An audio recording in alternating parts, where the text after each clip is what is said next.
When God told Gideon to send 31,700 soldiers home, the enemy army stretched across the valley like locusts. They came every harvest season. The Midianites, the Amalekites, the children of the east. They swept into the hill country of Canaan like a plague, their camels countless, their tents darkening the fertile valleys. They devoured everything.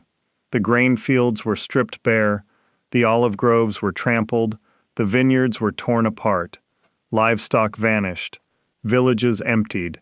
The people of Israel fled to the mountains, hiding in caves, in the crevices of rock, in makeshift strongholds carved into the limestone cliffs. For 7 years this happened, 7 consecutive harvests destroyed, 7 seasons of terror, 7 cycles of starvation.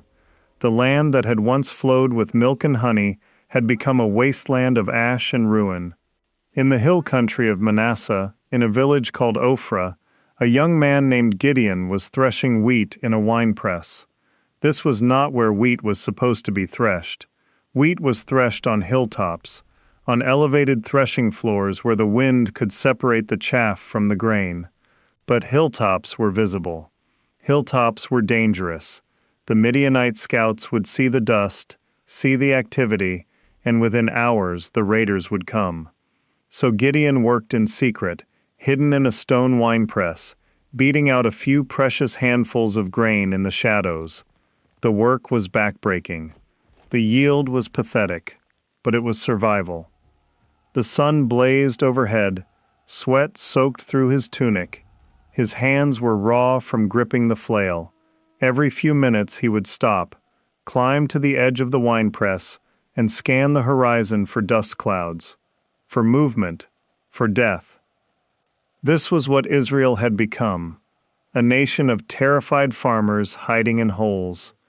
The land of Canaan, in the 12th century before the Common Era, was a patchwork of tribal territories, small kingdoms, and contested valleys.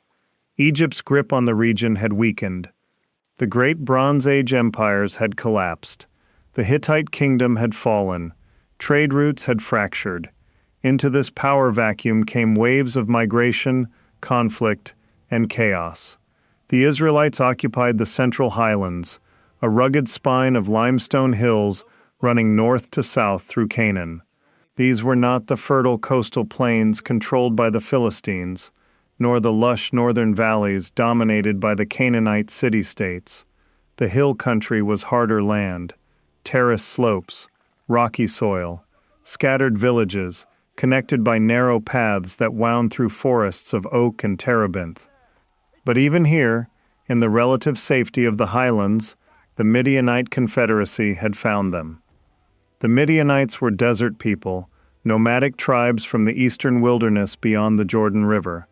They had mastered something that gave them devastating military advantage: the domesticated camel. While most armies of the ancient Near East relied on chariots, which were useless in hill country, or infantry, which moved slowly, the Midianites rode camels. They could strike quickly, cover vast distances, disappear into the desert, and return without warning. They were mobile, unpredictable, and terrifying. Archaeological evidence from this period shows a dramatic decrease in settled populations in the highlands. Villages were abandoned, defensive positions increased, storage pits were hidden underground. The material culture speaks of a society under constant threat, living on the edge of collapse. In the winepress at Ophrah, Gideon paused his work. A shadow had fallen across the stone opening above him. He looked up, his heart hammering, expecting a Midianite blade. Instead, a figure sat beneath the oak tree beside the winepress. A traveler, a stranger. The man's appearance was unremarkable, his clothing simple, but there was something in his posture, something in the way he watched Gideon, that made the air feel suddenly heavier. The stranger spoke. "The Lord is with you, mighty warrior." Gideon stared at him. Mighty warrior. The words were absurd. He was a farmer hiding in a hole, threshing grain in secret like a criminal. He wiped the sweat from his face and climbed out of the winepress. "Pardon me, my lord," Gideon said, his voice edged with bitterness. "But if the Lord is with us, why has all this happened to us? Where are all his wonders that our ancestors told us about? They said the Lord brought us up out of Egypt, but now the Lord has abandoned us. He has given us into the hand of Midian." It was a raw confession, a theological accusation. If God was real, if God was good, if God had really delivered their ancestors from slavery in Egypt, with signs and wonders and mighty acts, then why were his people now starving in caves? Why were children going hungry? Why were mothers weeping over trampled fields?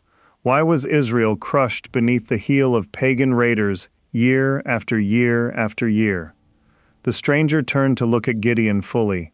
When he spoke again, his voice carried a weight that made the ground seem to shift. "Go in the strength you have and save Israel out of Midian's hand. Am I not sending you?" The words hung in the air like a blade. Gideon felt something cold move through his chest. This was not a traveler. This was not a wandering prophet. This was something else entirely. "Pardon me, my lord," Gideon said slowly, "but how can I save Israel? My clan is the weakest in Manasseh, and I am the least in my family." It was true. Ophrah was a small village. The clan of Abiezer was not a powerful lineage.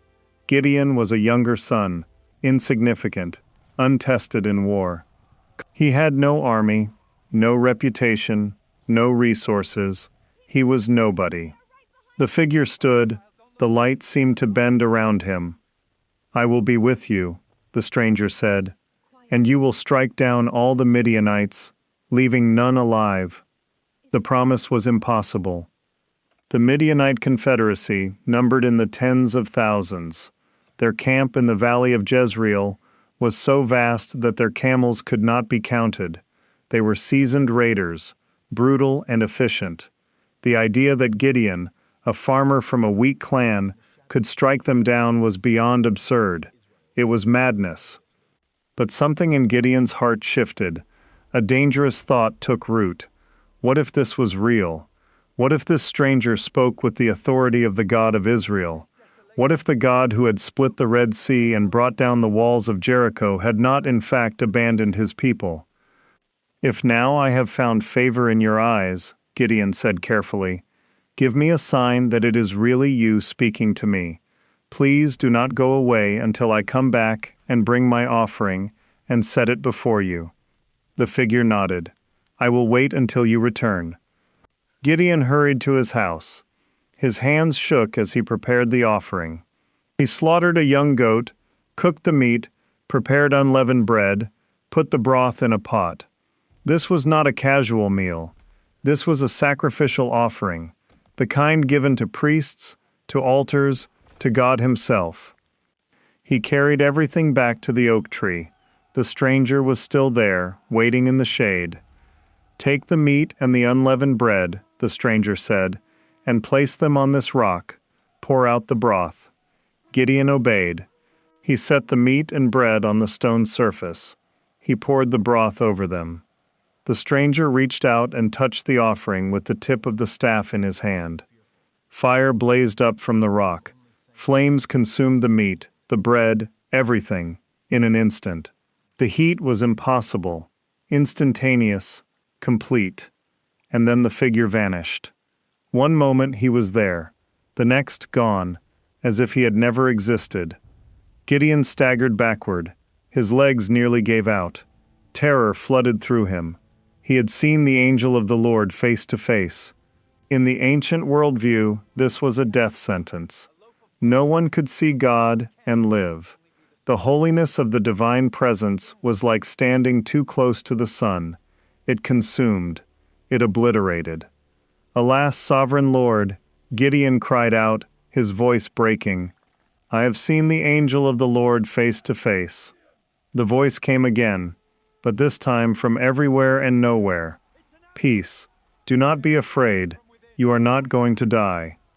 Gideon built an altar on that spot. He called it, "The Lord is Peace." And that night, while the village of Ophrah slept, the voice came to him again with a command that would shatter everything. Take your father's bull, the second bull 7 years old, and tear down your father's altar to Baal. Cut down the Asherah pole beside it. Then build a proper altar to the Lord your God on the top of this height. Using the wood of the Asherah pole that you cut down, offer the second bull as a burnt offering. The command was political suicide. Gideon's father, Joash, was not just any villager. He maintained an altar to Baal and an Asherah pole, a wooden symbol of the Canaanite mother goddess. These were not private shrines. They were community religious centers. The people of Ophrah worshipped there. They brought offerings there. They prayed to these gods for rain, for fertility, for protection from the Midianites. To destroy them would be to declare war on the entire religious system of the village. It would be seen as blasphemy, as treason, as the act of a madman. But Gideon understood what God was saying. Israel's oppression was not merely a political problem. It was a spiritual collapse. The people had abandoned the God who brought them out of Egypt. They had turned to the gods of Canaan, the gods of fertility and weather and war, the gods who promised security but delivered only slavery. The Midianites were not the disease. They were the symptom. If Israel was going to be free, the rot had to be cut out at the root. Gideon took 10 of his servants. He waited until night, when the village was asleep, when the streets were empty. He went to his father's property and found the altar to Baal, a stone structure stained with years of sacrificial blood. Beside it stood the Asherah pole, a carved wooden pillar. They worked quickly. They tore down the altar stone by stone. They chopped down the Asherah pole. They built a new altar, a proper altar to the Lord, using stones that had never been touched by tools, following the ancient commands given to Moses. Then they took the second bull, the 7-year-old, and slaughtered it. They used the wood of the Asherah pole as fuel and offered the bull as a burnt offering. The fire blazed in the darkness. The smell of burning wood and roasting meat filled the night air. By morning, the entire village knew. The men of Ophrah gathered in rage. They surrounded Joash's house, shouting, demanding blood. "Bring out your son," they roared. "He must die. He has broken down Baal's altar. He has cut down the Asherah pole beside it." Joash stood at his door. His son was inside, waiting for the mob to break through, waiting for the stones that would crush his skull. But Joash did something unexpected. He faced the crowd. "Are you going to plead Baal's cause?" Joash shouted back. "Are you trying to save him? Whoever fights for him shall be put to death by morning. If Baal really is a god, he can defend himself when someone breaks down his altar." It was a challenge wrapped in mockery. If Baal was real, if Baal had power, let Baal strike Gideon down. Let the god defend his own honor. The crowd hesitated. The logic was undeniable. And in that moment of hesitation, the fury broke. The men dispersed, muttering, uncertain. Gideon survived. That day, the village gave him a new name, Jerub-Baal. Let Baal contend with him. It was meant as an insult, a mark of blasphemy. But it became something else, a title, a declaration that Gideon had gone to war with the gods of Canaan and lived. And then the Midianites came again. They crossed the Jordan River in a vast horde. The Midianites, the Amalekites, the eastern peoples, all of them together. They entered the valley of Jezreel and made camp, a sprawling sea of tents and camels that stretched from horizon to horizon. Smoke from their cooking fires darkened the sky. The harvest season had arrived, and so had the terror. But this time, something was different. The Spirit of the Lord came upon Gideon. It was not a gentle inspiration. It was a violent possession, a divine force that seized him, clothed him, empowered him. He blew a trumpet, the ram's horn shofar, a sound that echoed across the hills. It was a call to arms, a summons to war. The men of Abiezer rallied to him. Then messengers ran through the hill country. They went to Manasseh, to Asher, to Zebulun, to Naphtali. The tribes responded. Men came with swords, with spears, with slings, with whatever weapons they could carry. Within days, 32,000 men gathered at the spring of Harod, near the base of Mount Gilboa, on the edge of the valley where the Midianite army camped. 32,000 against a force that could not be numbered. It was still hopeless, but it was something. It was resistance. For the first time in 7 years, Israel was not hiding. Israel was standing. Gideon stood on the slope above the spring, looking down at the mass of men below, farmers, shepherds, young men who had never seen real war, old men who remembered the last generation's battles. They had crude weapons, minimal armor, no cavalry, no chariots, but they were here. They had come. And then God spoke again. "You have too many men." Gideon froze. Too many? They were already outnumbered 10 to 1, maybe 20 to 1. How could they have too many? "If I let all of them fight," God said, "Israel will boast against me, saying their own strength has saved them. Announce to the people, anyone who trembles with fear may turn back and leave." Gideon's mouth went dry. He knew what this would do. Most of these men were terrified. Most of them had come out of duty, out of desperation, not out of confidence. If he gave them permission to leave, most of them would take it. But he obeyed. He stood before the army and made the announcement. "Anyone who is afraid may leave. Go home." For a moment, no one moved. Then one man turned, then another, then 10, then 100. The trickle became a flood. Men dropped their weapons. Men walked away. They disappeared into the hills, heading back to their villages, back to their families, back to safety. When it was over, 22,000 men were gone. 10,000 remained. Gideon looked at the remnant. 10,000 against an army like locusts. It was even more impossible now. But God was not finished. "There are still too many," the voice said. "Take them down to the water, and I will thin them out for you there." Gideon led the 10,000 down to the spring. The men were thirsty. They had marched through the heat. They dropped to their knees at the water's edge, cupping their hands, drinking deeply.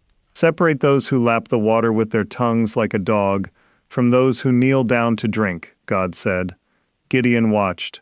Most of the men knelt, putting their faces to the water, drinking deeply, relaxing for a moment. But a few, a very few, stayed alert. They scooped water to their mouths with their hands, lapping quickly, their eyes never leaving the horizon. They drank like soldiers in enemy territory, like men who expected an ambush. 300 men drank this way. "With the 300 men who lapped, I will save you," God said, "and give the Midianites into your hands. Let all the others go home." Gideon felt the ground tilt beneath him. 300, not 10,000, not 32,000, 300. He sent the rest of the army home. They left behind their provisions, their trumpets, their jars. The 300 took what was left. And suddenly, on the slope above the valley of Jezreel, Gideon stood with a force so small they could not even be called a unit. Across the valley, the Midianite camp sprawled like a city. Their camels were like sand on the seashore. Their warriors were beyond counting. And God had just reduced Israel's army to 300 men. But the night was not over, and what God was about to show Gideon in the enemy camp would change everything. The oppression that followed was systematic and devastating. Every spring, when the grain pushed through the soil and the fields turned green with promise, they came. From across the Jordan River, an endless tide of raiders descended on the hill country like a plague.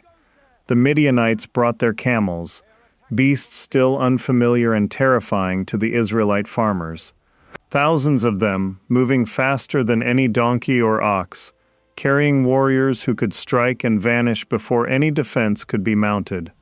They swept through the valleys like locusts, not just taking a portion as tribute, not even demanding taxes or submission. They took everything.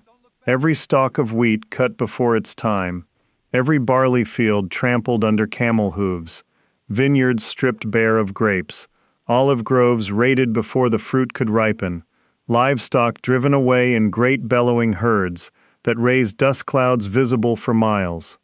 The raids lasted weeks, sometimes months. By the time the Midianites retreated back across the Jordan, laden with the harvest of an entire year, nothing remained but stripped fields and empty storage pits. 7 years this continued, 7 cycles of planting and hoping and losing everything, 7 seasons of watching children grow thinner, watching the old and weak succumb to hunger as winter came with no grain stored away. The Israelites learned to hide. They carved out caves in the hillsides, expanded natural caverns into complex networks, where families could shelter when the raiders came. They dug pits in the wilderness, disguised holes where a few jars of grain might be buried and hopefully overlooked. Some abandoned their farms entirely and fled to the mountains, living like hunted animals in the high country where camels could not easily follow. The town of Ophrah clung to existence in these conditions. A small settlement in the hill country of Manasseh, not wealthy even in good times, now reduced to a desperate community of survivors. The threshing floor that once buzzed with activity each harvest season stood empty and exposed, too dangerous to use. The Midianite scouts watched for signs of harvest activity. The sight of grain being threshed was an invitation for a raid. In the courtyard of Joash, a man worked in secret. His son Gideon had dragged sheaves of wheat down into the winepress, that stone basin cut into the bedrock where grapes were normally crushed. The winepress sat lower than the surrounding ground, its walls high enough to hide a man from distant view. Here, in this enclosed space barely large enough for the work, Gideon beat the grain with a stick, the work that should have been done in the open air, on the threshing floor where wind could carry away the chaff, was being performed in this cramped hiding place. Every sound made him freeze. The whisper of wind through the olive trees, the distant bleat of a hidden goat. His hands ached from the awkward angle of the work. Sweat ran down his face in the enclosed heat of the stone basin. This was what Israel had become, a man beating out grain in a winepress like a thief hiding his crime. The humiliation of it burned deeper than the physical exhaustion. His father owned this land. His grandfather had worked these fields. Now Gideon crouched in a hole in the ground, terrified that raiders might spot the movement and take even this small gleaning. The angel appeared without warning. No flash of light, no trumpet sound. One moment Gideon worked alone, the next, a figure sat beneath the oak tree that grew beside the winepress, not standing, not imposing, simply sitting, watching. The voice carried down into the winepress with unnatural clarity. "The Lord is with you, mighty warrior." Gideon looked up, squinting against the sunlight. His first response was not worship or fear. It was bitter sarcasm born of 7 years of suffering. "Pardon me, my Lord, but if the Lord is with us, why has all this happened to us? Where are all his wonders that our ancestors told us about? Did they not say the Lord brought us up out of Egypt? But now the Lord has abandoned us and given us into the hand of Midian." The figure beneath the oak tree did not move, but the presence intensified. The air itself seemed to thicken with something Gideon could not name. When the voice came again, it bypassed his question entirely. "Go in the strength you have, and save Israel out of Midian's hand. Am I not sending you?" The words hit Gideon like a physical blow. He climbed up out of the winepress, grain forgotten. "Pardon me, my Lord, but how can I save Israel? My clan is the weakest in Manasseh, and I am the least in my family." The statement was not false humility. It was simple fact. The tribe of Manasseh held no great power among the Israelite tribes. Within Manasseh, the clan of Abiezer was not wealthy or influential. Within that clan, Joash's family was unremarkable. And Gideon was not even the firstborn son. Everything about his background screamed insignificance. Yet this stranger spoke of saving an entire nation as if it were already accomplished. I will be with you. You will strike down all the Midianites, leaving none alive. Gideon's mind raced. The heat of the day, the exhaustion, the stress of years. Perhaps he was having visions born of desperation. Or perhaps this was a madman, some wandering prophet driven insane by the occupation. He needed proof. If now I have found favor in your eyes, give me a sign that it is really you talking to me. Please do not go away until I come back and bring my offering and set it before you. The figure beneath the oak agreed to wait. Gideon ran. His heart hammered not from exertion, but from a growing terror that this might be real. He prepared food with trembling hands, a young goat from their hidden animals, bread made from an ephah of flour, precious grain that should have been rationed over many meals. He cooked the meat, made broth, carried everything back to the oak tree, with the carefulness of a man bearing an explosive device. The stranger instructed him to place the meat and bread on a rock, to pour out the broth.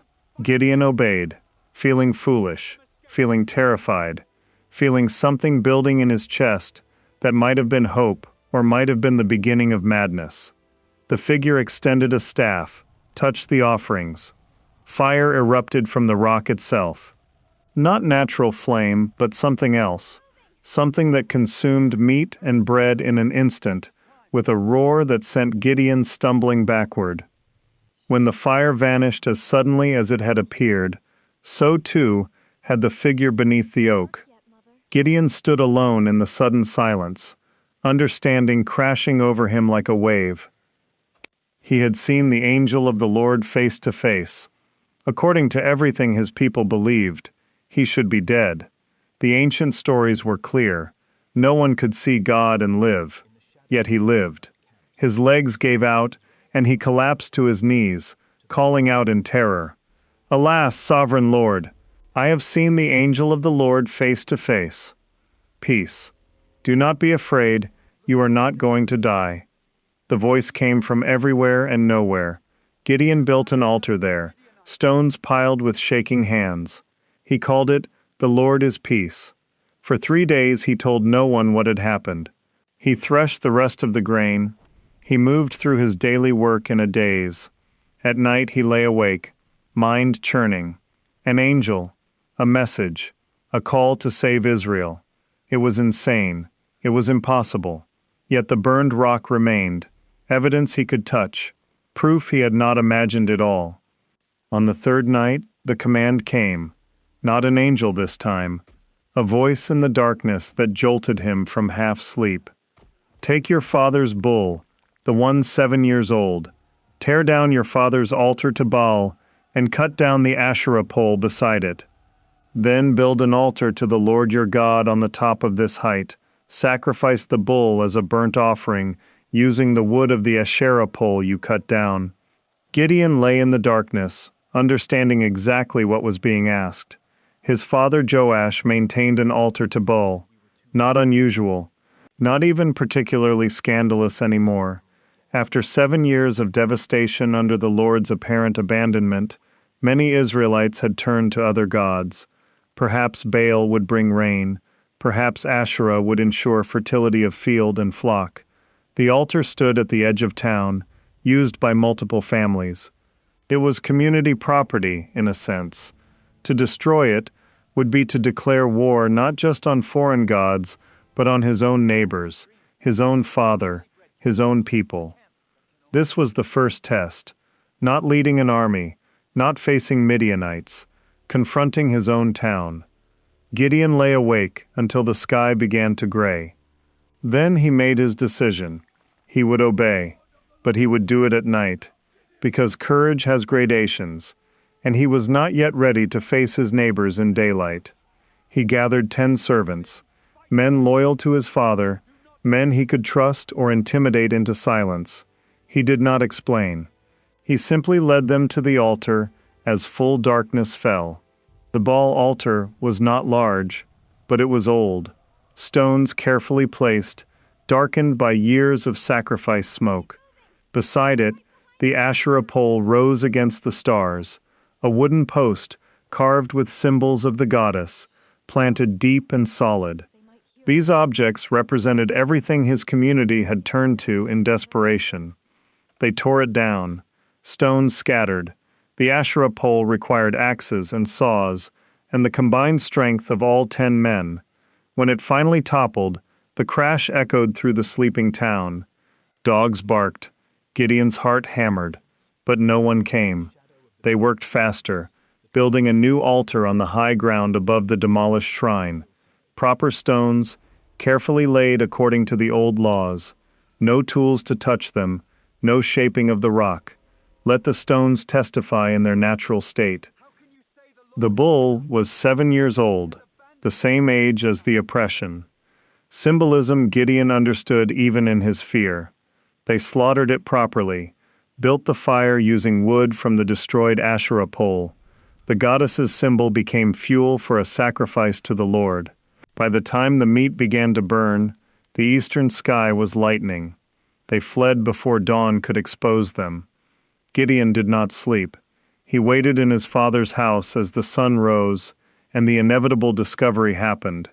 The shouts began before the morning was an hour old. Angry voices. Confusion. Then the crowd, growing as people emerged from homes and converged on the destroyed altar. The noise built like a gathering storm. Gideon heard his name being called. Accusations. Demands. When they came to Joash's house, they came as a mob. Bring out your son. He must die. He has broken down Baal's altar and cut down the Asherah pole beside it. Gideon stood inside, waiting. His father moved to the door. This was the moment of ultimate vulnerability. His own father, confronted by angry neighbors demanding his son's execution. The law of the community, the social order, the religious practice they had all adopted, all of it now arrayed against him. He had obeyed the Lord, and in doing so, had made himself a criminal in the eyes of his own people. Joash faced the mob. His voice carried authority, despite the circumstances. Are you going to plead Baal's cause? Are you trying to save him? Whoever fights for him shall be put to death by morning. If Baal really is a god, he can defend himself when someone breaks down his altar. The logic was unassailable and deeply subversive. If Baal was real, let Baal act. If Asherah had power, let her strike down the offender. The mob hesitated, because the question cut to the heart of their dilemma. 7 years they had hedged their bets, worshiping the Lord and also Baal, covering all divine options in hopes that someone would end their suffering. Yet the suffering continued. Now this act of defiance, this return to exclusive worship of the Lord, put the question starkly: which God was real? The crowd dispersed, but the damage was done, or rather, the die was cast. That day they called Gideon by a new name, Jerub-Baal. Let Baal contend with him. It was a name that carried both mockery and respect.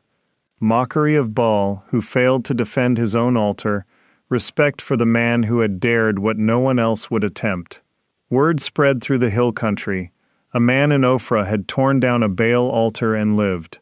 A man claimed the Lord had called him to deliver Israel. The Midianites heard the rumors too. Perhaps they dismissed them, or perhaps they decided to crush any hint of resistance before it could grow. That season, as the grain ripened in the fields, they came in greater force than ever before. Not just Midianites this time. They had been joined by the Amalekites and other eastern peoples. An alliance of raiders, sensing weakness, gathering to strip the land bare once and for all. They crossed the Jordan in a vast horde and camped in the valley of Jezreel. The valley stretched wide and fertile between the hills, perfect ground for camels. perfect terrain for the kind of mobile warfare the raiders excelled at. From their camp, they could strike in any direction, could dominate all the surrounding territories. The sight of their campfires at night was like looking at a city, like looking at stars spread across the valley floor. Thousands of them, tens of thousands perhaps, an army so large that counting them seemed pointless. The Spirit of the Lord came upon Gideon, not as a voice this time, something internal, something that seized him and would not let go. He blew a trumpet, the ram's horn that called men to assembly. The sound carried through the hills. He sent messengers running to the surrounding areas. To Abiezer, his own clan, calling them to follow. To all of Manasseh, summoning the tribe to war. To Asher, to Zebulun, to Naphtali, sending word that a leader had risen, that the Lord was moving, that the time to fight had come. They came. Not everyone, not even most. But thousands of men filtered into the rallying point, bringing their weapons, such as they were. Farming tools mostly, sickles and staffs. Some had real swords or spears hidden away from better days. Most looked half-starved, wearing the lean, desperate look of men who had lost too much for too long. But they came. 32,000 men gathered, and Gideon looked at them with a terror that threatened to paralyze him entirely. He was not a military commander. He had no training in warfare, no experience leading even a small group. Now he stood before an army. An improvised, barely equipped, half-trained mob of farmers and shepherds. Across the valley waited a professional force of raiders, men who lived for battle, who had cavalry and numbers and every advantage. The disparity was so vast that even thinking about confrontation seemed like suicide. The old doubt came roaring back, the terror, the certainty of inadequacy. Gideon needed proof, not proof that God existed. He had seen the angel, had watched fire consume an offering on bare rock, but proof that this insane mission, this suicidal confrontation, was truly what the Lord intended. Proof that if he led these men into battle, they would not simply be massacred. He prepared a fleece, wool from a sheep, probably taken from the flock his family still managed to hide from raiders. That evening he laid it on the threshing floor, the exposed place where grain was normally processed. He prayed with the desperation of a drowning man. If you will save Israel by my hand as you have promised, look, I will place a wool fleece on the threshing floor. If there is dew only on the fleece, and all the ground is dry, then I will know that you will save Israel by my hand, as you said. Morning came with agonizing slowness. Gideon woke in darkness and went to the threshing floor before anyone else stirred. The ground was dry, dust and stone, exactly as they had been when he fell asleep, but the fleece was soaked. He lifted it carefully, carried it to a bowl, and wrung it out.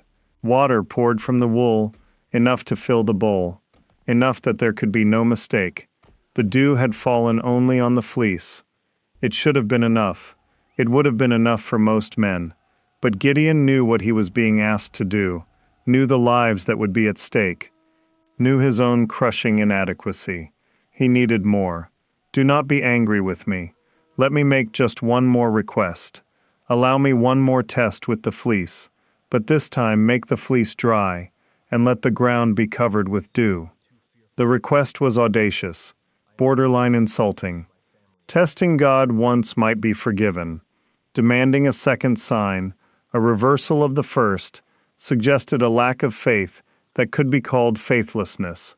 Yet Gideon asked anyway, because the terror was real, because 32,000 men had placed their lives in his hands based on his claim that the Lord had called him. Because if he was wrong, if he had misunderstood, if this was all delusion or pride, then he would lead those men to their deaths. The next morning the ground sparkled with dew. Every stone, every plant, every surface glistened with moisture. Gideon walked to the fleece with his heart in his throat. He touched it. Dry, completely dry, as if the wool itself repelled water, while everything around it drank it in. The sign was unmistakable. The Lord had answered. Twice. In opposite ways. The message was clear. Stop doubting. Move forward. Lead.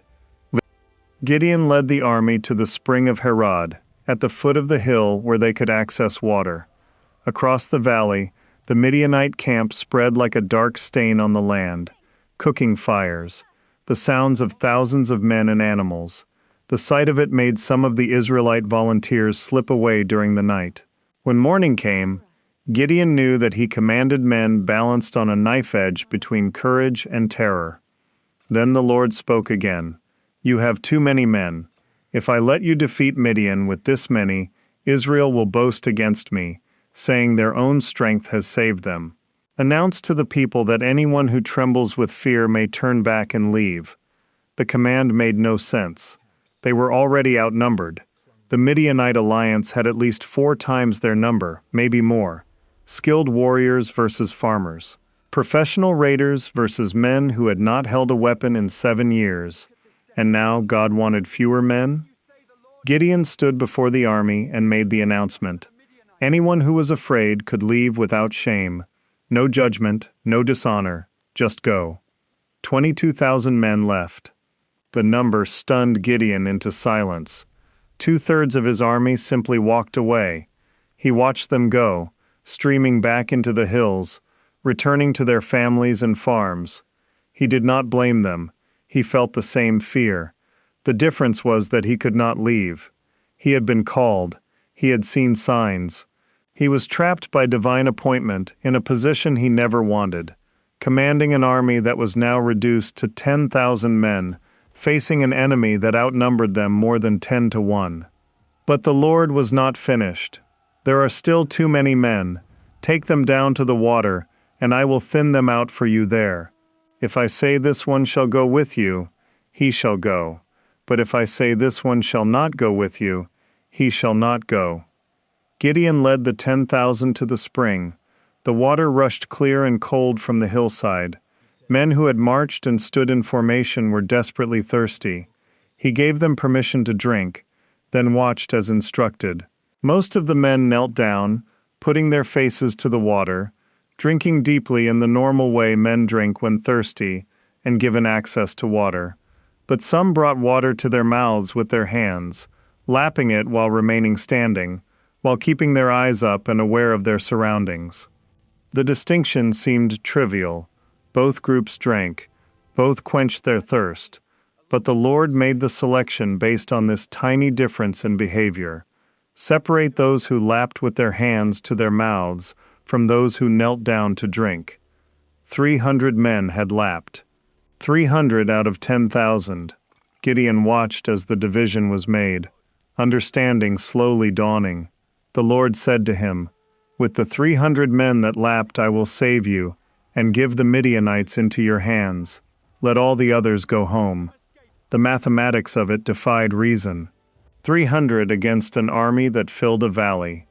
300 against Midianites and Amalekites and warriors from all the eastern tribes. The odds had gone from long to impossible to absolutely insane. This was not military strategy. This was not even brave. This was suicide by any rational calculation. Yet the command was clear. Send the rest home. Keep only the 300. Gideon obeyed because he had no other choice, because he had demanded signs and received them, because he had started down this path and could not turn back without becoming a liar and a coward who had led men to gather for nothing. The 9,700 were sent back to their tents. Gideon kept the 300.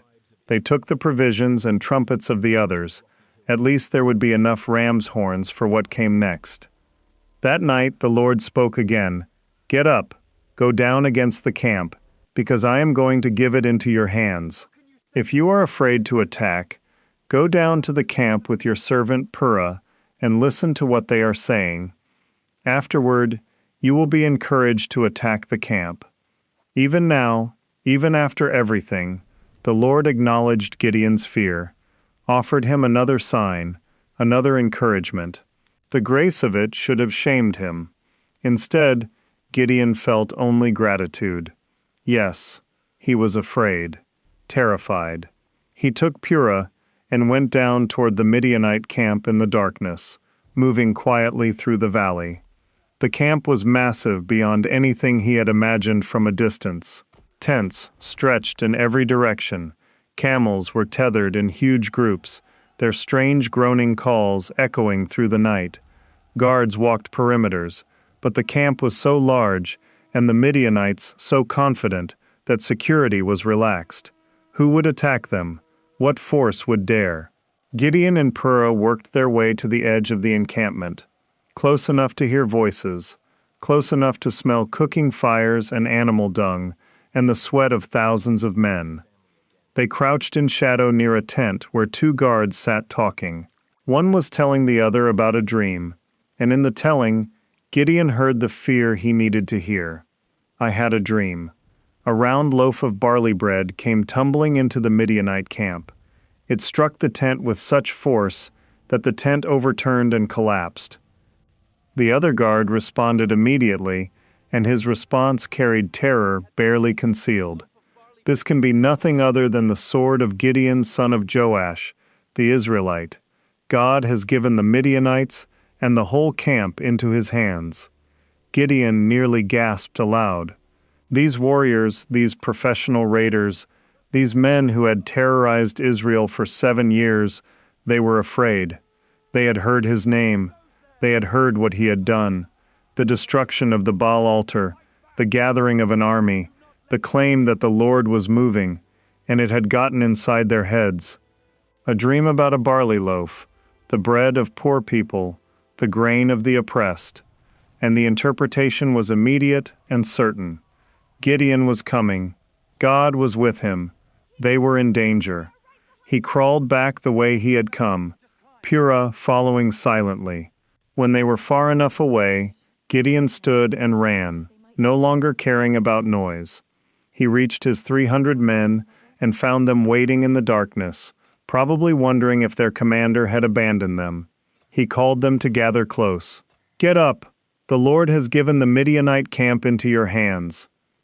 Then he explained the plan, because now, finally, he had a plan, not a military strategy in the traditional sense, something else, something that would turn their weakness into strength, their tiny number into an advantage. They would not fight, not with swords. They would fight with fear, with confusion, with the same terror he had just witnessed in the enemy camp. And if the Lord was truly with them, if this was truly divine appointment and not delusion, then what he was about to propose would work despite being completely insane by every standard of warfare ever devised. But execution would require perfect timing, absolute courage, and a kind of faith that went beyond anything Gideon had ever demonstrated before. A faith he would have to show despite still feeling the trembling in his hands and the certainty of death whispering in the back of his mind. The night settled over the valley like a shroud, and 300 men stood on the ridge above the Midianite camp, each holding a torch hidden inside a clay pitcher. The darkness was absolute. No moon, no starlight penetrated the thick clouds that had gathered overhead. In the camp below, over 100,000 warriors slept among their camels, their tents spreading across the valley of Jezreel like a plague of locusts covering the land. Gideon divided his tiny force into 3 companies, 100 men to the north, 100 to the south, 100 to the west. They moved through the darkness without speaking, their sandaled feet barely making sound against the rocky ground. Each man carried a ram's horn trumpet in one hand and the pitcher concealing the torch in the other. No swords, no spears, no shields. Just fire and noise and the absolute terror of faith.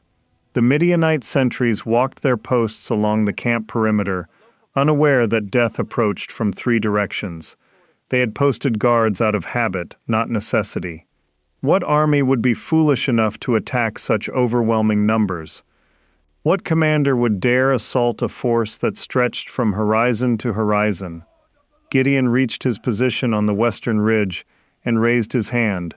His company froze. Across the valley, invisible in the darkness, the other two groups waited for the signal. The moment balanced on the edge of a knife, 300 farmers pretending to be warriors, 300 terrified men about to shatter the silence with an act of such audacious faith that it would echo through 3,000 years of history. The middle watch had just begun. The changing of the guard, the moment when tired sentries handed their posts to fresh replacements, when attention wavered, when discipline relaxed for just a few heartbeats. Gideon had chosen the timing with precision that came from something beyond military training. Divine instruction channeled through a man who had threshed wheat in a winepress to hide from the very enemy he now faced. He brought the ram's horn to his lips and blew.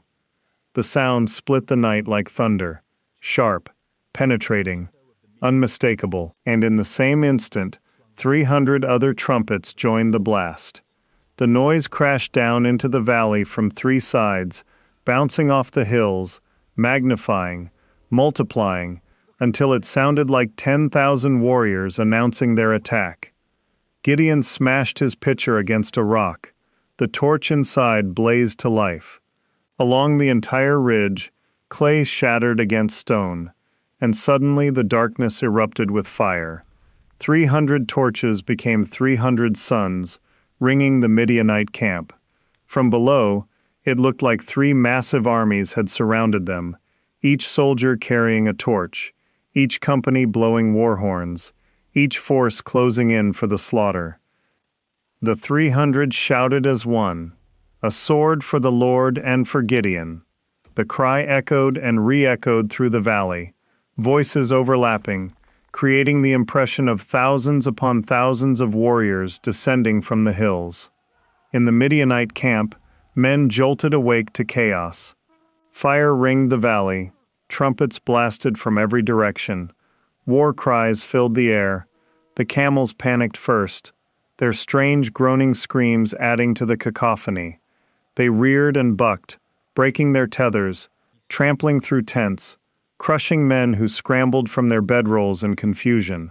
Midianite warriors grabbed their weapons in the darkness, unable to see who stood beside them, unable to distinguish friend from foe. They heard Hebrew war cries from the hills, but saw nothing except fire and shadow, and the shapes of armed men running through the camp. In the chaos, in the absolute terror of surprise, they began killing each other.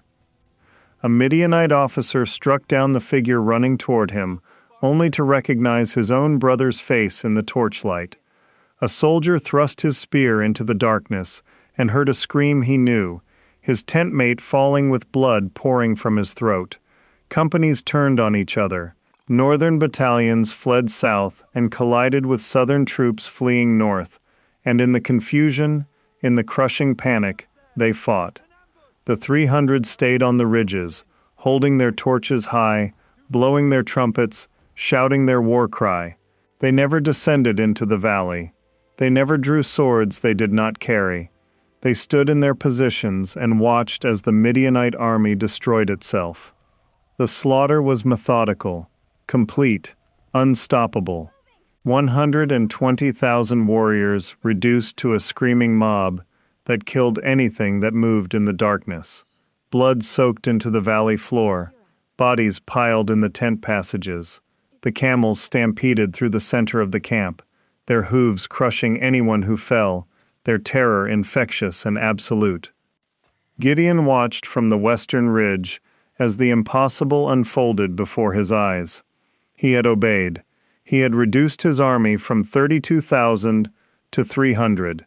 He had armed his men with trumpets and torches instead of swords. He had attacked at the changing of the guard during the middle watch. And God had delivered exactly what he promised. The Midianites were destroying themselves, warrior turning against warrior, tribe against tribe, ally against ally in the darkness. But panic is contagious, and soon the surviving Midianites began to flee. Those who still lived, who realized the chaos around them, who understood they were killing their own people, broke and ran. They fled east toward the Jordan River, a stampede of terrified humanity, desperate to escape the valley that had become their grave. Gideon sounded his trumpet again, a different call this time. The 300 descended from the ridges, moving through the abandoned camp, past the dead and dying, past the overturned tents and scattered weapons. They pursued not to fight, but to harass, to keep the panic spreading, to ensure the rout remained complete. The Ephraimites heard the trumpets from their tribal lands to the south. They saw the fires in the valley of Jezreel. They understood that something unprecedented was happening, and they moved to cut off the Midianite escape. They seized the fords of the Jordan River, the crossing points where the fleeing army would have to pass, and they prepared to complete the destruction that Gideon had begun. The fleeing Midianites reached Beth-barah, where the Jordan ran shallow enough to cross. Ephraimite warriors lined the western bank, weapons ready. The Midianites tried to force their way across, but they were exhausted, traumatized, leaderless. Many drowned in the attempt. Others fell to Ephraimite spears and arrows. The Jordan ran red that night, its waters carrying blood downstream toward the Dead Sea. Among the dead at the river crossing were 2 Midianite princes, Oreb and Zeb, leaders of the coalition that had oppressed Israel for 7 years. The Ephraimites found them trying to hide among the common soldiers, stripped them of their royal garments, and executed them on the riverbank. They brought the heads to Gideon as proof of victory, as evidence that the impossible had been accomplished. But the greater prizes had escaped. Zebah and Zalmunna, the Midianite kings, had fled east with 15,000 survivors of the catastrophe.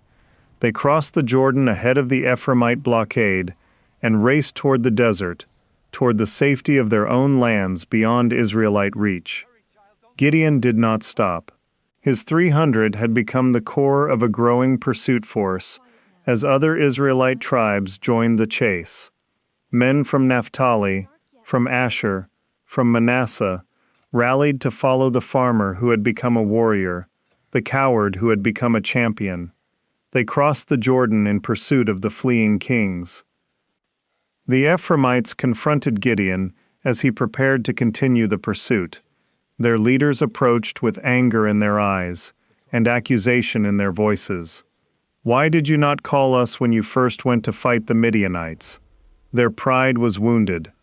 They had missed the main battle, relegated to cleanup duty at the river crossings, while Gideon claimed the glory of the impossible victory. Gideon's response revealed how much he had changed from the frightened farmer who had demanded signs and fleeces and confirmation. "What have I accomplished compared to you?" His words carried no pride, no boasting. "Is not the gleaning of Ephraim better than the vintage of Abiezer? God delivered the princes Oreb and Zeb into your hands. What was I able to do compared to you?" The soft answer turned away wrath. The Ephraimites' anger cooled. They recognized the wisdom in Gideon's humility, the strategic brilliance of deflecting their pride by elevating their contribution. A civil war had been avoided with carefully chosen words. The pursuit could continue. But Gideon's own tribe would prove less accommodating. His 300 were exhausted, running on nothing but adrenaline and divine purpose. They reached Succoth, a town east of the Jordan inhabited by Israelites of the tribe of Gad. Gideon made a simple request. "Please give loaves of bread to the men following me, for they are exhausted, and I am pursuing Zebah and Zalmunna, the kings of Midian." The officials of Succoth looked at Gideon's ragged band with contempt. 300 men, who claimed to have defeated an army of 100,000. A farmer in shepherd's clothing claiming to be pursuing kings. They saw no captured royalty, no proof of victory, no evidence that this bedraggled force represented anything except delusion. "Are the hands of Zebah and Zalmunna already in your possession?" The question dripped with sarcasm. "Why should we give bread to your army?" The implication was clear. "Until you prove you have actually captured these kings, we will not risk Midianite revenge by helping you." Gideon's response was ice. "When the Lord has given Zebah and Zalmunna into my hand, I will tear your flesh with the thorns of the wilderness and with briars. The promise of judgment. The certainty that divine victory would be followed by divine retribution against those who refuse to support God's chosen instrument. The men of Succoth laughed as Gideon and his 300 moved on. They would remember that laughter later, when the thorns and briars tore their skin, when their mockery turned to screaming.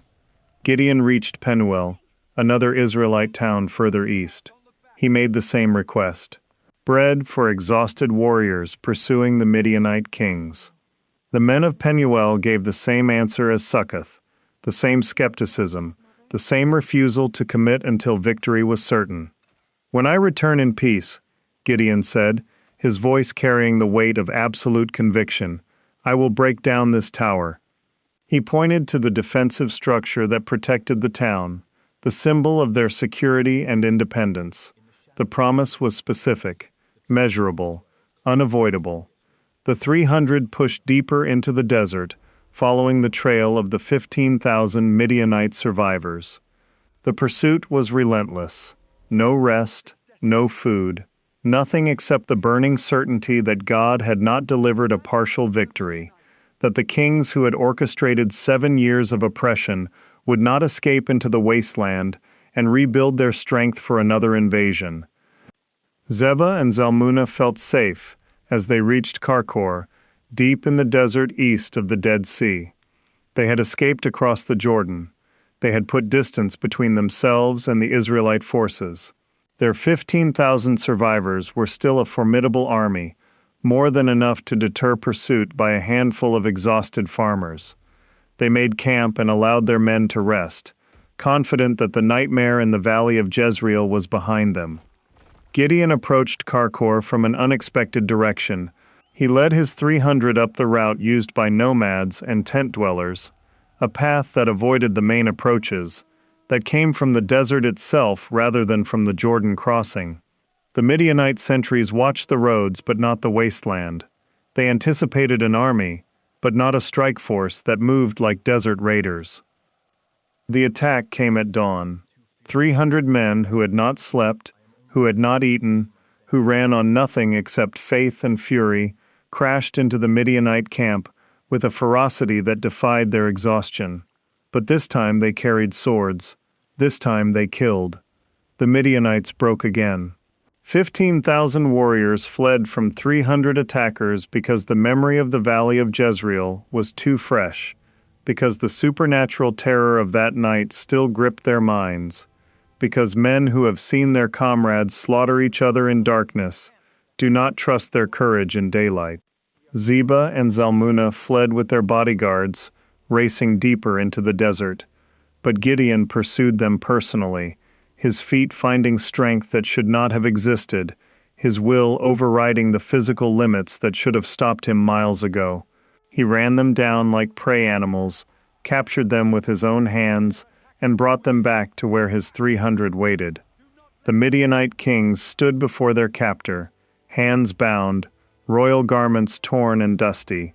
They looked at the man who had destroyed their army, routed their survivors, pursued them into the wasteland, and they saw not a warrior but a farmer, not a trained military commander, but a thresher of wheat who had hidden from their raiders in a winepress. What kind of men did you kill at Tabor? Gideon's question was specific, personal. It cut through the formality of capture and execution. Zebah and Zalmunna exchanged glances. They remembered Tabor, a minor incident during their years of oppression. Some Israelites they had captured and killed. Nothing significant. Nothing that stood out among 7 years of raids and slaughter. They were like you, Zebah answered. Each one resembled the son of a king. The observation was tactical. They recognized that Gideon was not asking out of idle curiosity. This was personal. They were my brothers, Gideon said, his voice flat and cold. The sons of my mother.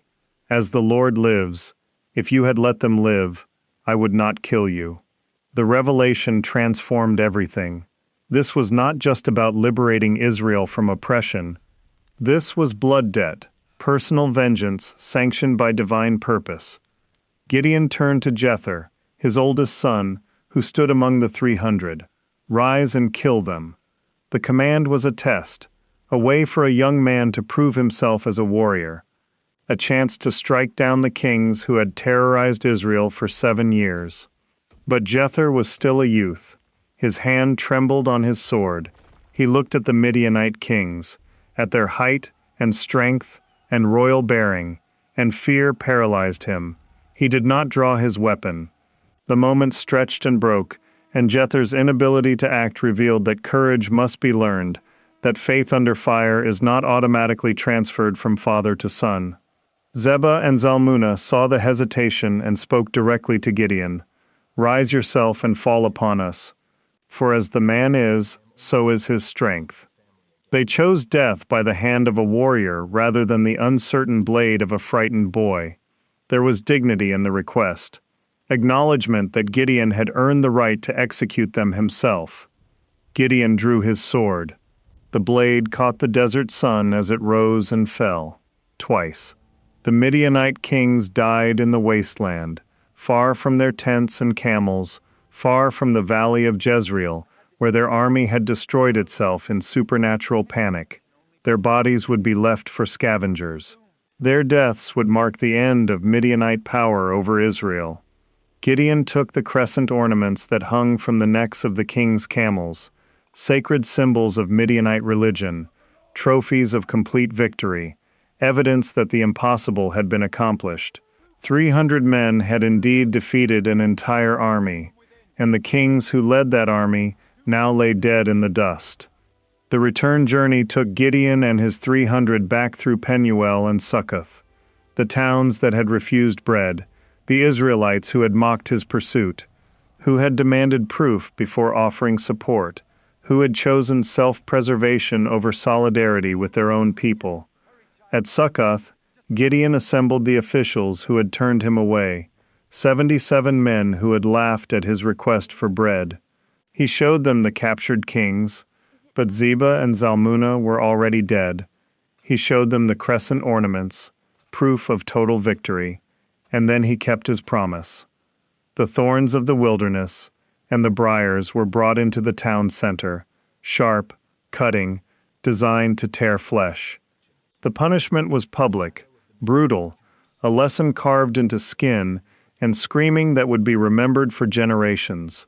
Those who refuse to support God's chosen instrument during the moment of crisis will face judgment when victory is won.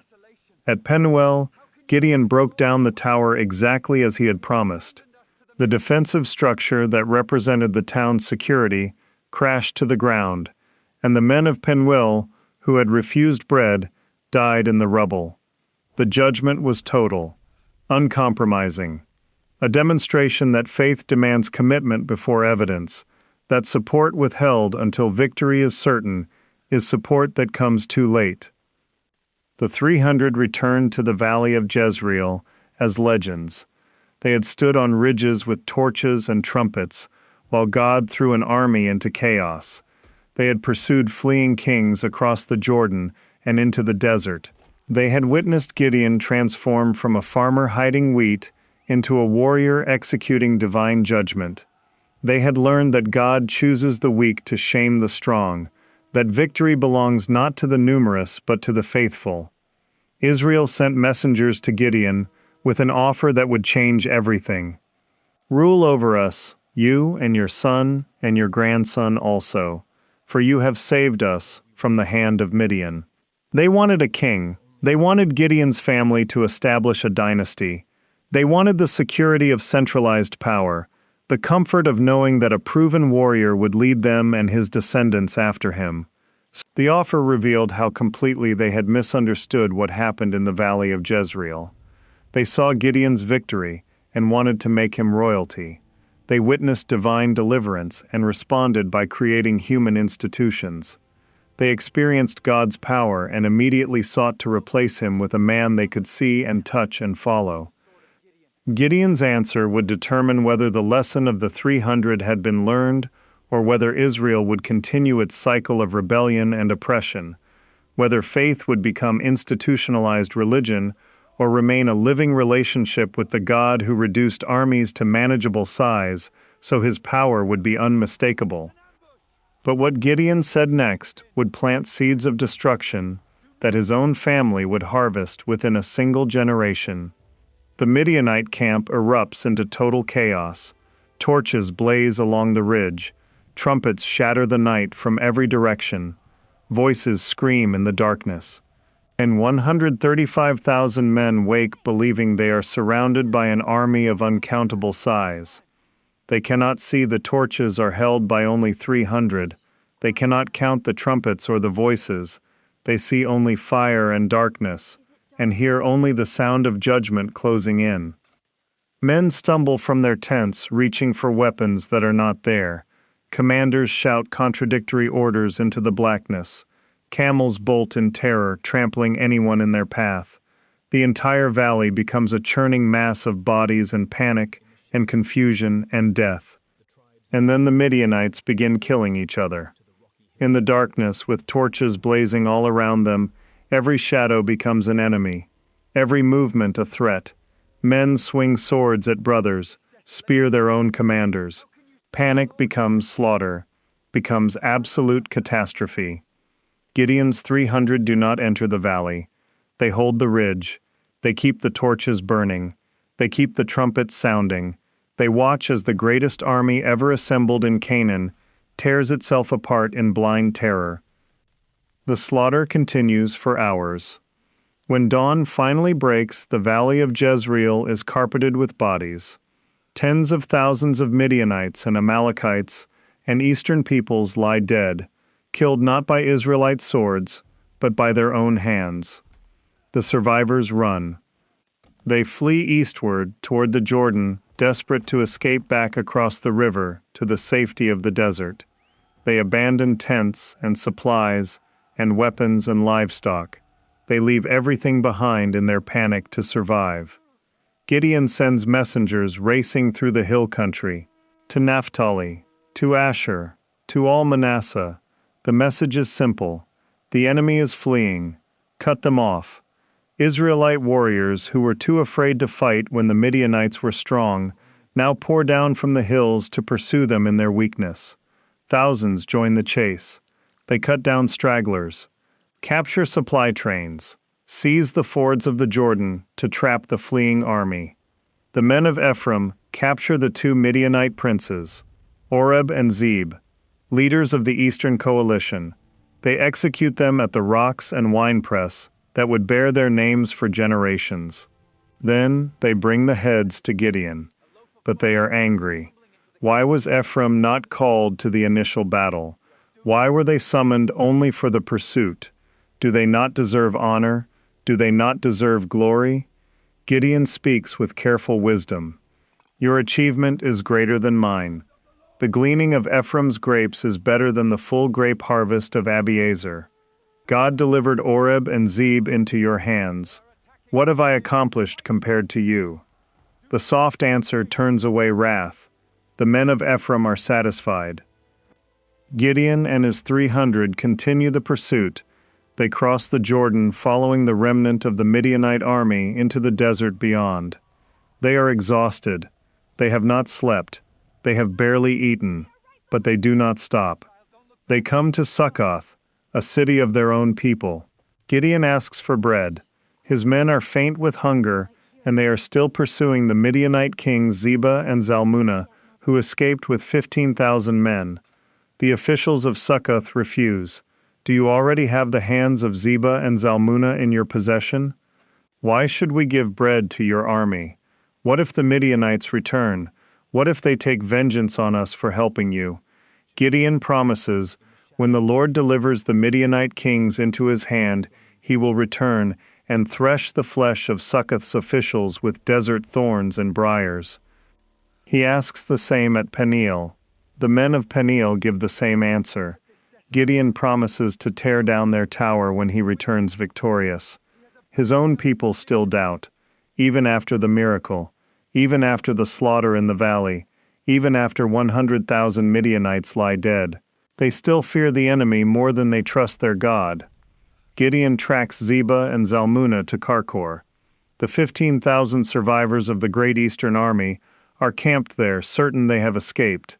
Gideon attacks by the route of the nomads east of Noba and Jogbehah. Another surprise strike. Another impossible victory. The Midianite army collapses entirely. Zebah and Zalmunna are captured alive. On the return, Gideon keeps his promises.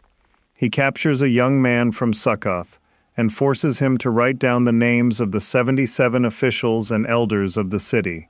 Then he takes desert thorns and briars and teaches the men of Succoth a lesson about loyalty and faith and the cost of doubt. He tears down the tower of Peniel and kills the men of the city. Then he turns to Zebah and Zalmunna. He asks them about the men they killed at Tabor. The kings answer honestly. They were like you. Each one resembled the son of a king.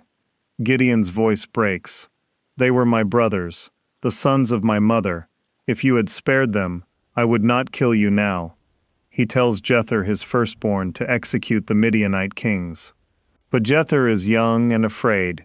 He does not draw his sword. Zebah and Zalmunna taunt him. Come do it yourself. Kill us like a man. Gideon rises and kills them both. Then he takes the ornaments that were on the necks of their camels, the crescent symbols of their desert gods, trophies of a complete and total victory. The war is over. The Midianite coalition is destroyed. The eastern peoples are broken. For 40 years they will not return to raid Canaan. For 40 years the land will have peace. The Israelites come to Gideon with an offer that seems inevitable. Rule over us, you and your son and your grandson. You have delivered us from the hand of Midian. Be our king. It is the moment every victorious general faces. The people want a dynasty. They want stability. They want a human ruler they can see and follow and trust. They are offering Gideon exactly what Jotham warned against in his parable. They are offering him the throne. Gideon refuses. I will not rule over you, nor will my son rule over you. The Lord will rule over you. It is the right answer. The answer that honors the covenant. Israel's only king is supposed to be God himself. No human ruler, no dynasty, just judges raised up by divine call to meet specific crises. But then Gideon makes a request. Give me the earrings from your plunder. For the Midianites wore gold earrings because they were Ishmaelites. The people spread out a garment, and each man throws in the earrings he has taken. The weight of the gold earrings is 1,700 shekels, 43 pounds of gold, plus the crescent ornaments and pendants and purple garments worn by Midianite kings and the chains that were on the camels' necks. Gideon makes an ephod, a sacred garment or object, perhaps meant to honor God, perhaps meant as a memorial of the victory, perhaps something more troubling. He sets it up in Ophrah, his hometown, and all Israel prostitutes themselves by worshiping it there. It becomes a snare to Gideon and his family. The victory is complete, but the ending is complicated. The man who refused kingship creates an object that draws worship away from God. The warrior who trusted divine command for battle now establishes something that leads his people astray. Gideon takes many wives. He has 70 sons. He has a concubine in Shechem who bears him a son named Abimelech. The man who refused to be king builds the foundation for exactly the kind of dynastic disaster the tribes were supposed to avoid. He lives to old age. Dies in his hometown, is buried in the tomb of his father Joash in Ophrah of the Abiezrites. The land has peace for 40 years during his lifetime. But as soon as Gideon is dead, the Israelites turn away again. They prostitute themselves to the Baals. They make Baal-berith their god. They do not remember the Lord their God who rescued them from all their enemies on every side. And they show no loyalty to the family of Gideon for all the good he had done for Israel. Abimelech, Gideon's son, by the Shechemite woman, will murder his 70 brothers on a single stone and declare himself king. Jotham the youngest will survive, and deliver his parable about trees and thorns, and the consequences of choosing rulers unwisely. The dynasty Gideon refused to establish will attempt to form anyway, through violence and ambition and blood. The cycle continues. Deliverance leads to peace. Peace leads to forgetting. Forgetting leads to idolatry. Idolatry leads to oppression. Oppression leads to crying out. And crying out leads to another judge, another deliverance, another temporary rescue. The story of Gideon is preserved in the book of Judges, chapters 6 through 8. The account is detailed and specific with geographic locations and tribal names and numbers that suggest historical memory rather than invented legend. The valley of Jezreel, where the battle occurred, is real. A vast, flat expanse between the hill country of Samaria and the Galilee region, perfect for the kind of mass encampment described in the text. Archaeological surveys have identified numerous Middle and Late Bronze Age settlements in the area, confirming it was densely populated and strategically important. The spring of Harod still flows at the foot of Mount Gilboa, exactly where the text places Gideon's camp. The geography matches the narrative precisely. The Midianites were a real people, ancient Arabian nomads known from Egyptian texts and biblical sources. They controlled trade routes through the Arabian desert and the Sinai. They raised camels and raided settled regions during times of weakness. The Bible's description of them as camel-riding raiders from the east fits what we know from other ancient sources. The use of camels for military raids represents a significant technological shift in ancient warfare. Camel domestication for warfare appears in the archaeological record around the late 2nd millennium BCE, exactly the period when the Judges are traditionally dated. The Midianite raids described in Judges 6 represent one of the earliest recorded instances of mounted desert warfare. The number of Midianites is enormous, 135,000 men. Some scholars suggest this is exaggeration or symbolic numbering. Others note that a coalition of multiple tribal groups across a vast desert region gathering for a seasonal raid could potentially field such numbers. The text emphasizes this is not just Midian, but Amalek and all the people of the east, a grand alliance of nomadic peoples. The strategy Gideon employs is psychologically brilliant. Night attacks, noise and light creating the illusion of overwhelming force, causing panic that leads to friendly fire casualties. These are tactics used successfully in ancient warfare from various cultures. The Greek historian Polyphemus records similar stratagems. Generals creating false impressions of army size through fires or noise, exploiting darkness and confusion, triggering panic that causes more casualties than actual combat. The reduction of Gideon's force from 32,000 to 300 has puzzled interpreters for millennia. Some see it as pure miracle. Others suggest a small elite force could execute this kind of raid more effectively than a large, clumsy army that might give away the plan. Still others propose Gideon needed men who would follow orders precisely, men who could hold position and not rush into battle prematurely. The drinking test is strange. Why eliminate men who kneel to drink versus those who lap water with their hands? Various explanations have been offered. Those who lap remain more alert and ready for danger.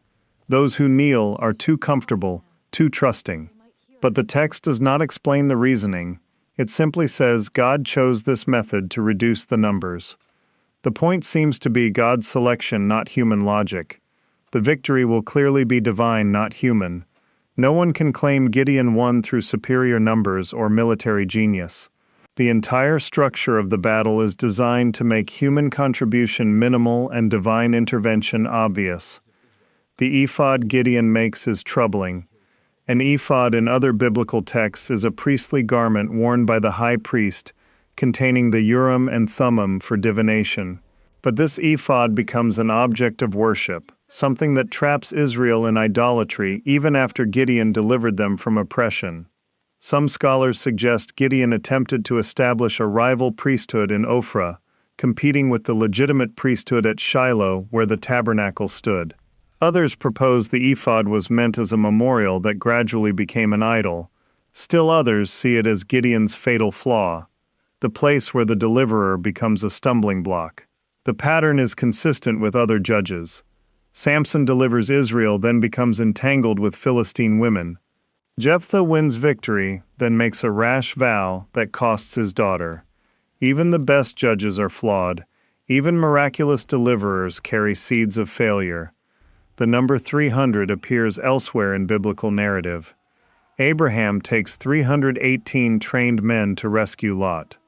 David has groups of 300 mighty men.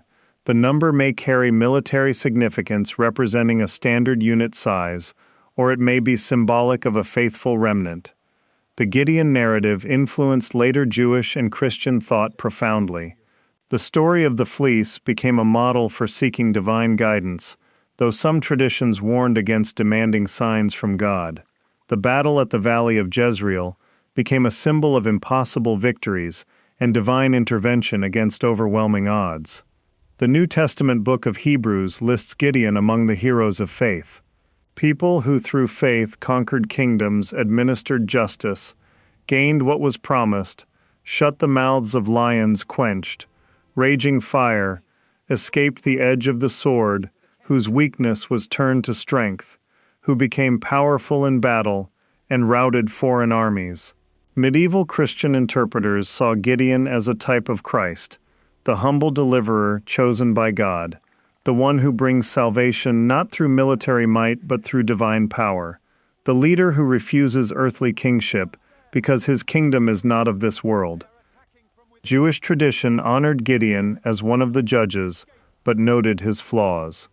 The ephod became a warning about how even righteous actions can lead to unintended consequences. The story of his many wives and 70 sons became a cautionary tale about the dangers of imitating kingship even while refusing the title. Modern military theorists have studied Gideon's tactics, the use of psychological warfare, the exploitation of darkness and confusion, the strategy of creating panic rather than fighting directly. Small special forces operations against larger conventional armies sometimes reference the Gideon model. The theological tension in the story remains powerful. God chooses the weak to shame the strong, uses the foolish to confound the wise, achieves victory through methods that make no human sense. The entire narrative undercuts reliance on human strength, numbers, military strategy, conventional wisdom. At the same time, God uses human agency. Gideon must still act, must still organize, must still lead, must still strike. The divine reduction of numbers does not eliminate human responsibility. It clarifies it, makes it impossible to confuse divine deliverance with human achievement. The great question the story raises is about faith and doubt existing in the same person. Gideon doubts constantly, demands signs, questions his calling, hides in a winepress, tests God with fleece. Yet God works through him anyway, uses his weakness, transforms his fear, turns his inadequacy into the perfect vessel for divine power. This is not the story of a great hero who believed perfectly and therefore received blessing. It is the story of a frightened man who doubted constantly but obeyed anyway, who questioned but acted, who struggled with faith but moved forward despite the struggle. That pattern speaks across millennia. The heroes of faith are not people who never doubt. They are people who doubt and believe simultaneously, who question and obey, who are afraid but act anyway. The refusal of kingship is crucial. The people want human leadership, want stability, want someone visible they can follow. Gideon says no. The Lord will rule over you. It is the right answer theologically. Israel is supposed to be a theocracy, ruled directly by God through judges raised for specific crises. But the system will not last. Within generations, Israel will demand a king. Samuel will warn them, will tell them the cost. They will insist anyway. And God will give them Saul, then David, then a long line of kings, mostly failures, who lead the nation into exile and catastrophe. Gideon sees the future clearly. He knows kingship is wrong for Israel, but he plants the seeds anyway. The ephod, the many wives, the 70 sons, the concubine whose son will murder his brothers and claim the throne. Even in refusing kingship, Gideon creates the conditions for dynastic disaster. The story endures because it captures something true about leadership and power and human nature. The people always want a king, want someone to trust besides God, want visible authority, want human security. And the leaders who resist that temptation most strongly are often the ones who undermine it, most subtly. Gideon's legacy is mixed: deliverer and judge, man of faith and creator of idolatry, warrior who trusted God and father whose son would become a tyrant. The Bible does not simplify him, does not make him pure hero or complete failure, presents him as complicated and real. The battle itself remains one of the most dramatic military victories in ancient literature.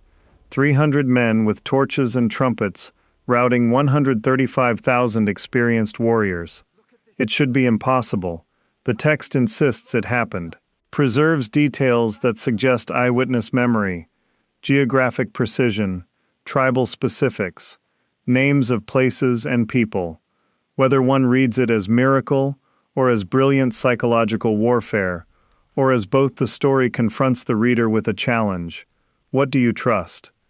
Numbers or God? Human strength or divine power? Visible armies or invisible deliverance? Gideon trusted both and neither, doubted constantly, believed anyway, asked for signs, obeyed when they came, built an army, watched God reduce it, questioned everything, acted regardless. And in the darkness above the valley of Jezreel, with 300 torches blazing and trumpets shattering the night, the impossible became real. The weak defeated the strong. The few overcame the many. The frightened farm boy hiding in a wine press became the deliverer of his people. Not because he was great, but because the God who called him was. Not because he believed perfectly, but because he acted despite his doubt. Not because he had strength, but because his weakness made space for divine power. The valley of Jezreel returned to quiet after that night. The camels and tents and weapons were cleared away, the blood soaked into the earth. The bodies were buried or left for scavengers. The land returned to farmers and shepherds and the ordinary rhythms of ancient life. But the memory remained, of the night the torches blazed, of the sound that shattered armies, of the victory no one expected and everyone remembered, of the moment when everything changed, because 300 men trusted a word from God more than the evidence of their eyes. The threshing floor where an angel appeared to a frightened young man became a shrine. The spring where an army drank became a landmark. The valley where an empire fell became a symbol. And the story passed from generation to generation of how the Lord saved Israel that day by the hand of Gideon. Not by might, not by power, but by spirit, by impossible means, by unexplainable methods, by reduction and weakness, and faith that acts despite the doubt, by 300 torches in the darkness, by the sound of judgment arriving, by the God who specializes in the impossible and delights in using the inadequate and transforms cowards into deliverers and weakness into strength. The story endures because people still hide in wine presses, still doubt their calling, still see armies too large to face, still hear promises too good to believe, still ask for signs, still question whether God truly speaks, still feel inadequate and afraid and unworthy.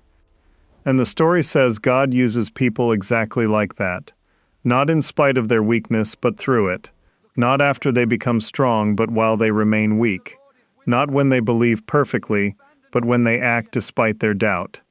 The qualification is not confidence, it is obedience. The requirement is not certainty. It is movement. The call is not to those who feel adequate. It is to those willing to act even when they do not.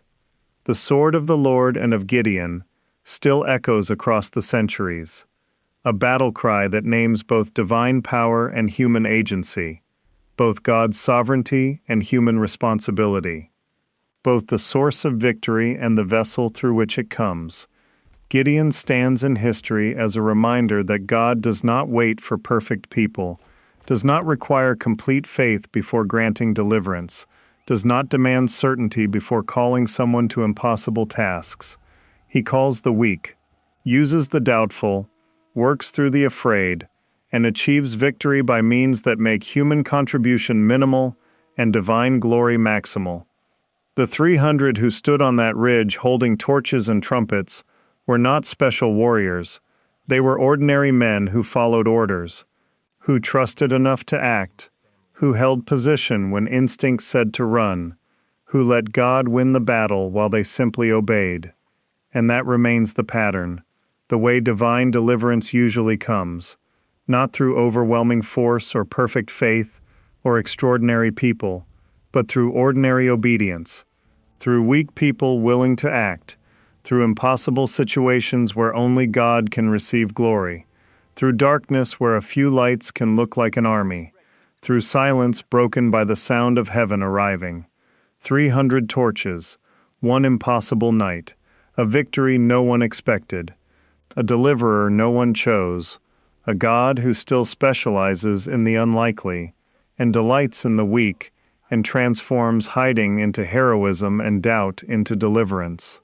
The story lives because it speaks to every generation that faces overwhelming odds, every person who doubts their calling, every moment when the darkness seems too deep, and the enemy too strong, and the promise too distant. It whispers that the size of the army does not matter.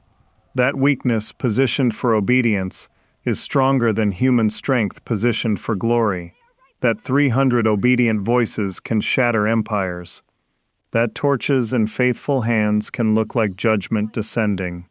And it promises that the God who appeared to a frightened man in a winepress still appears, still calls, still reduces numbers to make room for glory, still achieves victory through impossible means, still delivers his people not by might, not by power, but by spirit, still uses the weak, still chooses the inadequate, still works through those who doubt but obey anyway. The sword of the Lord, and of Gideon, both, together, divine power and human obedience, heavenly victory and earthly action, the pattern of every true deliverance, then and now and always.